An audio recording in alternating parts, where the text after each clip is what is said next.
निर्देशन छ। म प्रत्येक विद्यालयमा जानेछु, जाँदैछु र प्रत्येक विद्यालयमा मैले यो भनिराखेको छु। तपाईहरुले साथ सहयोग गर्नुपर्छ, दिनुपर्छ। सामाजिक विकास, मानवीय विकास भन्दा ठूलो भौतिक विकास हुँदैन। मैले बारम्बार भनेको छु, चिल्लो बाटो मात्रै बनाएर विकास भनिदैन है।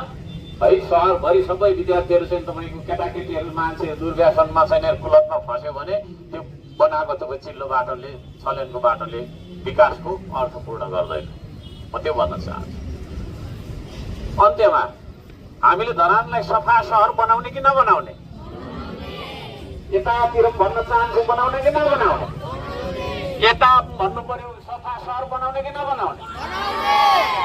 राइट। यदि सफा सहर बनाउने भने अघि बिहानको मेरो गीत सुन्नुभयो? सुनेन होला, नसुन्नु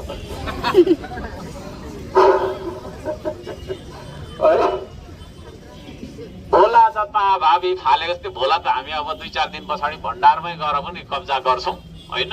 निर्णय भइसकेको छ। भोला खायो फाल्यो, सिगरेट खायो फाल्यो। म प्रहरी साथीहरूले भन्छु, कसैले सिगरेट तान्दै गरेको छ भने त्यसलाई पक्रेर थुन्नुपर्छ है। 24 घण्टासम्म त थुन्ने अधिकार प्रहरीसँग छ हैन? त्यस पछाडि कानुन खोजेर मुद्दा चलाउँदा हुन्छ, तर 24 घण्टा चाहिँ थुन्नु होला। भानु चोकमा सिगरेट खाएर